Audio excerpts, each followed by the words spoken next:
জয় হিন্দ, বন্দে মাতরম। বন্ধুরা, অবশেষে 1 ঘন্টার কুরুক্ষেত্র সমাপ্ত। যুদ্ধের শেষে কে অর্জুন হলেন আর কে অশ্বত্থামা, সেটা তো আমাদের শেষ পর্যন্ত রেজাল্ট বেরোলে আমরা তারপর জানতে পারবো। পরীক্ষা শেষ হওয়ার পর মোটামুটি 15-20 জন পরীক্ষার্থী আমাকে এখনো পর্যন্ত প্রশ্নপত্রটা পাঠিয়েছেন।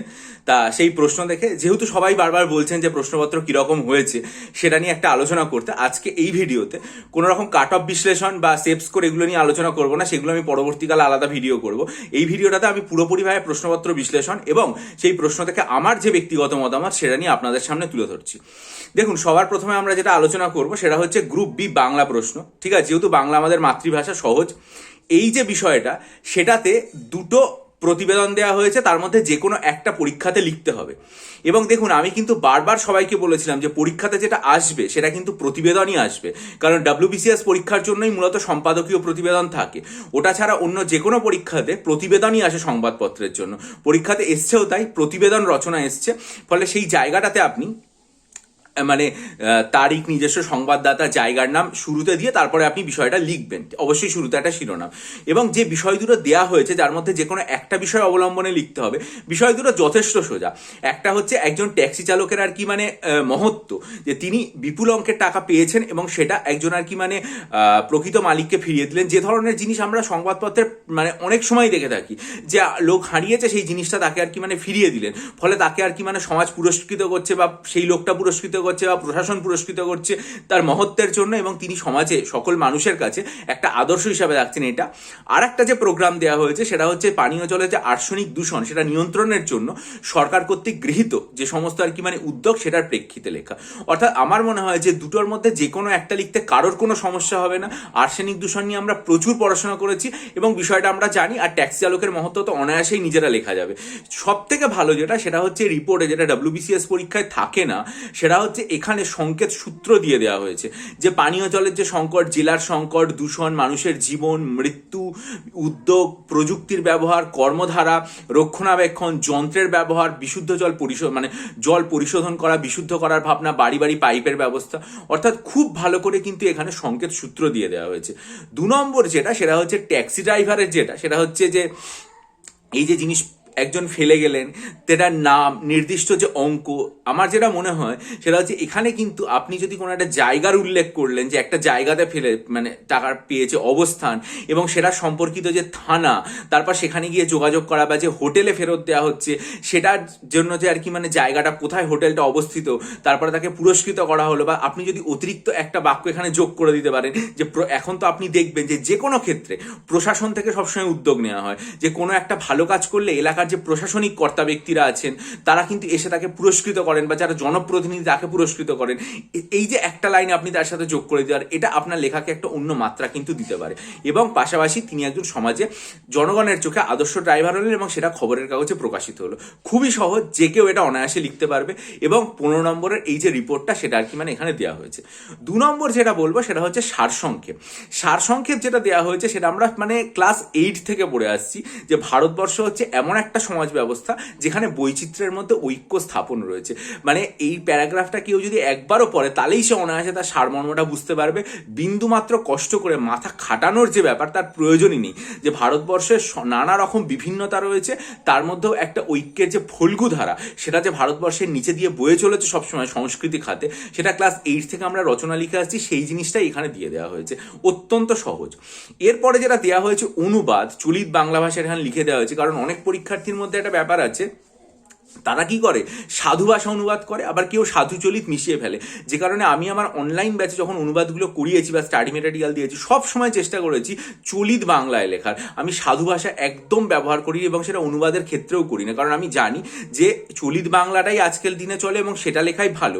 মানে একবার সাধু একবার চলিত মিশিয়ে গেলে গুরুচণ্ডালী দোষ হয় এবং সেখানে নম্বর কাটা যেতে পারে। তাই জন্য দেখুন, চলিত বাংলায় অনুবাদ দেওয়া হয়েছে এবং যে প্যাসেজটা অনুবাদ দেওয়া হয়েছে সেই গল্পটা আমার মনে হয় কারোর আর কি মানে জানতে বাকি নেই। সেটা হচ্ছে রহমত এবং মিনির যে গল্পটা, আমরা সবাই জানি সেই গল্পটা। এবং এখানে যে সমস্ত আর কি মানে শব্দগুলো দেওয়া হয়েছে, সেই সমস্ত শব্দগুলোর মধ্যে দেখুন আপনার অজানা কোনো শব্দ নেই। অর্থাৎ প্রত্যেকটা ইংরেজি শব্দের মানে আপনি জানেন। 20 নম্বরের অনুবাদ দেওয়া হয়েছে এবং আপনি অনায়াসে আর কি মানে অনুবাদটা করতে পারবেন। এরপরে যেটাতে আসবো, সেটা হচ্ছে ইংরেজি 50 নম্বর প্রথমে একটা অনুবাদ দেওয়া হয়েছে, প্রথমে একটা রিপোর্ট দেওয়া হয়েছে, দুখানা টপিক আপনাকে আলাদা আলাদা করে দেওয়া হয়েছে, প্রত্যেকটা পয়েন্ট কভার করে আপনাকে লিখতে হবে কি কি রয়েছে। একটা ডগ লাভার সোসাইটি তারা একটা অ্যাওয়ারনেস ক্যাম্প করছে নেইবারিং লোকালিটিতে, ঠিক আছে। এবার এই যে রিপোর্টটা আপনি করছেন এটার জন্য কিন্তু মনে রাখবেন কিছুদিন আগে সুপ্রিম কোর্টের যে জাজমেন্ট ছিল, ঠিক আছে, সেটার সম্পর্কিত জিনিস আমি আমার অনলাইন ব্যাচে লিখিয়েছি এবং যারা স্টাডি মেটেরিয়াল নিয়েছেন শেষের সময়কালীন তাদের সবাইকে দিয়েওছি। এবং সেটা যদি আপনার জানা থাকে এবং সেই যে বিষয়টা সেটা যদি আপনার পড়ে যাওয়া থাকে, আপনার কিন্তু বিষয়টা লিখতে অনেকটাই সুবিধা হবে। সেখানে এই ধরনের সোসাইটি যেগুলো রয়েছে সেই ধরনের সোসাইটির অবজেক্টিভ, কোনো একটা স্পেসিফিক লোকালিটিকে চুজ করে নেওয়া, এখানকার যে অ্যাওয়ারনেস ক্যাম্প রয়েছে সেগুলো, পাবলিককে আর কি মানে এই বিষয়গুলো সম্পর্কে জানানো, তাদের কি রেসপন্স আসছে এবং তাদের যে ফিউচার প্ল্যান অফ অ্যাকশন, এই বিষয়গুলো কিন্তু আপনাকে আর কি মানে এখানে লিখতে হবে। এরপরে যেটা দেওয়া হয়েছে যে মানে কোনো একজন ছাত্র একটা শিক্ষা প্রতিষ্ঠানের ছাত্র এবং সে সায়েন্স টেকনোলজির যে এক্সিবিশন হয় সেখানে যুক্ত হয়েছে, তাহলে সেখানে যে যুক্ত হয়েছে এবং সেখানকার যে স্পেশাল কি তোমার সেই বিষয়ের সম্পর্কে সেটা যে তুমি সেখানে দেখাচ্ছ ছাত্র হিসেবে, সেটার ওপরে একটা রিপোর্ট লিখতে দেওয়া হয়েছে। এখানে কিন্তু দেখুন পরিষ্কারভাবে ভেন্যু অ্যান্ড স্কোপ, অর্থাৎ আপনাকে কিন্তু জায়গার যে নামটা সেটা কিন্তু আপনাকে এখানে উল্লেখ করতে কোথাও বারণ করা হয়নি। ভেন্যু অ্যান্ড স্কোপ এখানে বলে দেওয়া হয়েছে ইনস্টিটিউশন যেটা তোমাকে এনকারেজ করেছে এখানে যুক্ত হতে, এবং তারা তোমাকে একটা জায়গাতে যুক্ত হওয়ার ক্ষেত্রে একটা ফাইন্যান্সিয়াল অ্যাসিস্ট্যান্সের প্রয়োজনে আর্থিক সুযোগ সুবিধা সেই ব্যাপারে তোমাকে প্রিপেয়ার করেছে, তার যে পোস্টার মডেল তৈরি করা হয়েছে, তুমি তোমার যে ক্ষমতা বা এবিলিটি সেটা প্রদর্শন করলে এবং তার জন্য তুমি প্রশংসিত হলে বা পুরস্কৃত হলে। এই ধরনের রিপোর্টও মানে খুবই সহজ বিষয়, নিত্যদিন পেপারে এই ধরনের জিনিস প্রত্যেকটা জায়গাতে আসে এবং এগুলোও লিখতে কোনো অসুবিধা হওয়ার কথা না। এইবারে আমি সবার মানে যে বিষয়টাতে আসবো সেটা হচ্ছে অনুবাদ যেটা দেওয়া হয়েছে সেটাও যথেষ্ট সহজ অনুবাদ, যে আমরা নেতা হতে পারি না কিন্তু আমরা জনগণকে সাহায্য করতে পারি, আমরা সব মানুষের জন্য কাজ করতে পারি না, সব মানুষের জীবনের নায়ক হয়ে উঠতে পারি না, সব মানুষকে আর কি মানে সুখী, অন্তত আমরা সুখী হওয়ার চেষ্টা করতে পারি, পীড়িত যে মানুষ রয়েছে তার সেবা করতে পারি, নিরক্ষরকে শিক্ষিত করতে পারি, যে হতভাগ্য তাকে আরাম দিতে পারি, পরিচ্ছন্ন রাখতে পারি, সত্যবাদী হতে পারি, বিনয়ী হতে পারি, এবং আমরা এই পৃথিবীর এই যে ব্যাপার এগুলো ছাড়া পৃথিবীও সুখী হতে পারে না।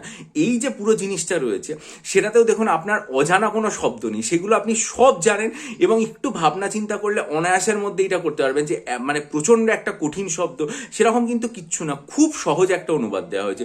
সব শেষে আমি প্রেসির কথাটা আসবো, যেটা প্রেসি দিয়ে সামারাইজ করতে বলা হয়েছে। এখানে প্রেসি শব্দটা এখানে উল্লেখ নেই, এখানে তার বদলে এখানে সামারাইজ করার কথাটা উল্লেখ আছে। এইটা আমার মনে হয়েছে যে একটুখানি কঠিন, মানে পুরো প্রশ্নের মধ্যে যদি অড ওয়ান আউট করতে হয় যে বাকি সবগুলো সোজা তার মধ্যে কঠিন কোনটা, তাহলে আমি বলবো এই যে প্রেসিটা সেটাই হচ্ছে একমাত্র কঠিন। কেন আমি বলছি, কারণ শর্ট টার্ম মেমোরি নিয়ে এখানে দেওয়া হয়েছে, আমরা মেমোরি নিয়ে ভাবনা চিন্তা করি, কিন্তু এই যে শর্ট টার্ম মেমোরির একটা কথা, চাঙ্কিং এর যে শব্দগুলো, এগুলোর সাথে পরিচিত কারা, যারা WBCS পরীক্ষায় সাইকোলজি অপশনাল নিয়ে পড়ে। WBCS পরীক্ষায় সাইকোলজি অপশনালের ফার্স্ট পেপারে 4 নম্বর চ্যাপ্টারের নাম হচ্ছে মেমোরি, এবং সেখানে শর্ট টার্ম মেমোরি বা ওয়ার্কিং মেমোরি যেটা রয়েছে সেটা যে কতটা গুরুত্বপূর্ণ সেই বিষয়টা নিয়ে বিস্তারিত পড়তে হয়, এবং সেখানে পরীক্ষাতে প্রশ্ন আসে। আমি আমার অনলাইন ব্যাচে ডিটেল রিপোর্টও লিখিয়ে দিই এগুলো। সেই যে শর্ট টার্ম মেমোরি সেই জিনিসটা এখানে আর কি মানে দেওয়া হয়েছে, এবং সেটা কিভাবে আমাদের মস্তিষ্কে সঞ্চয় থাকে, আমাদেরকে কিভাবে আর কি মানে সাহায্য করে সেই বিষয়গুলোকে মানে রিকল করতে।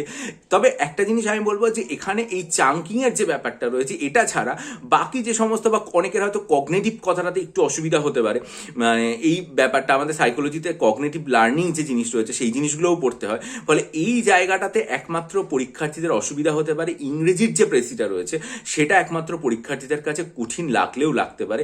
এছাড়া কিন্তু আমি পরিষ্কারভাবে বলবো যে প্রশ্নপত্রের মধ্যে এই 15 নম্বর বাদ দিলে বাকি যে 85 নম্বর রয়েছে সেখানে কঠিনের কোনো জায়গা নেই, অন্তত আমার দৃষ্টিভঙ্গিতে। এবার খুবই স্বাভাবিক, আমি তো আর 1 ঘন্টায় পরীক্ষাটা দিচ্ছি না, আমি বাড়িতে বসে প্রশ্ন পেয়ে আমার মতামত দিচ্ছি ইউটিউবে।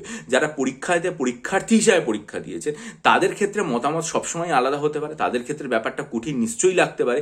তারা কি মনে করলো, তাদের কি মনে হলো, তারা নিশ্চয়ই আর কি মানে এই ভিডিওর কমেন্ট সেকশনে তাদের যে মতামত রয়েছে সেখানে দেবে। কিন্তু পুরো প্রশ্নপত্রের মধ্যে আমি একটা জিনিস বলবো যে বাংলা প্রশ্ন সত্যি সত্যি খুবই সহজ, বিশেষ করে যে জিনিসগুলো নিয়ে পরীক্ষার্থীদের চিন্তা থাকে সেটা হচ্ছে রিপোর্ট রাইটিং, প্রতিবেদন কি লিখবো। প্রতিবেদন যেগুলো দেওয়া হয়েছে সেগুলো কারোর লিখতে কোনো সমস্যা হবে না, এমনকি যেটা সারমর্ম দেওয়া হয়েছে পেশিতে, মানে সারসংক্ষেপ দেওয়া হয়েছে বা যেটা ট্রান্সলেশন দেওয়া হয়েছে বাংলা, সেগুলো সবাই জানে, সবাই লিখতে পারবে। ইংরেজির ক্ষেত্রে যারা সাম্প্রতিক ঘটনাগুলো পড়ে গেছে, সেই সাম্প্রতিক ঘটনাগুলোর মধ্যে এই যে আর কি মানে সারমেয়াদের সম্পর্কে দিল্লি কোর্টের যে রায় এবং সেটা নিয়ে বিভিন্ন প্রতিষ্ঠান কি ধরনের কথাবার্তা বলেছে, এটা যারা পড়ে গেছে, এটা আমি আমার অনলাইন ব্যাচে লিখিয়েছি বা যারা সাম্প্রতিককালে স্টাডি মেটেরিয়াল নিয়েছে তাদেরও দিয়েছি। এটা যারা পড়ে গেছে তাদের কিন্তু এই যে জিনিসটা রয়েছে সেটা আর কি মানে যথেষ্ট সুবিধা হবে এটা লিখতে। আর না হলে একজন ছাত্র সে কোনো একটা এক্সিবিশনে জয়েন করেছে এবং তার নিজের দক্ষতা দেখাচ্ছে, তার স্কুল তাকে সাহায্য করছে, এটা লিখতেও খুব একটা অসুবিধার কথা না। যে ইংরাজিতে যে অনুবাদটা দেওয়া হয়েছে 20 নম্বরে, সেটাও একেবারেই কঠিন না, যথেষ্ট সহজ, যে কেউ লিখতে পারবে। আমি যেটা বলবো সেটা হচ্ছে এই ইংরাজির যে প্রেসিটা রয়েছে সেটা আমার মনে হয়েছে কঠিন, বিশেষ করে সেইখানে সাজানোটা, চাঙ্কিং যে শব্দটা, এটা অনেকের বুঝতে সমস্যা হতে পারে। কগনিশন যে শব্দগুলো রয়েছে সেই জায়গাটা রয়েছে, সেটা আর কি মানে মানুষের বুঝতে সমস্যা হতে পারে। এইটা আমার মনে হয়েছে ইংরেজির প্রশ্নপত্রের মধ্যে কঠিন। অর্থাৎ পুরো 100 নম্বরের প্রশ্নে আমার ব্যক্তিগত মতামত হচ্ছে 85 নম্বর কঠিন। বাকি জিনিসগুলো কিন্তু আপনি পরীক্ষার মধ্যে সহজে লিখতে পারবেন, অসুবিধা হওয়ার কথা না। একমাত্র প্রেসিটা আপনার ভাবনা চিন্তা করতে অসুবিধা হবে। দুটো বুকলেটে প্রশ্ন ভাগ করে দেওয়া হয়েছে, অনুবাদ যেগুলো রয়েছে বাংলা ইংরেজি সেগুলো 20 নম্বরের, বাকি প্রত্যেকটা 15 নম্বর করে দেওয়া হয়েছে। এইটা আমার ব্যক্তিগত মতামত। আমি বলবো না যে ইংরেজি শব্দ প্রচণ্ড কঠিন দেওয়া হয়েছে, এমন শব্দ আউট অফ দ্য বক্স আপনি বুঝতে পারছেন না, না, সবই আপনি বুঝবেন। দুটো কি তিনটে শব্দ ইংরেজিতে আপনার অসুবিধা হতে পারে, বাকি সব কিছুই আপনি বুঝবেন। এটা হচ্ছে আমার অভিমত। এবার আপনি পরীক্ষা দিয়েছেন, আপনার কেমন পরীক্ষা হলো, আপনার কত মার্কস আসছে বলে মনে হচ্ছে, কতটা আপনি লিখতে পারলেন, আপনার কোনটা কঠিন লাগলো, আপনার কি অভিমত, প্রেসিটা কেমন লেগেছে, বা ট্রান্সলেশন বা অন্য জিনিসগুলো কতটা কঠিন রয়েছে, সেগুলো অবশ্যই আর কি মানে আপনি এই ভিডিওর কমেন্ট সেকশনে জানাবেন।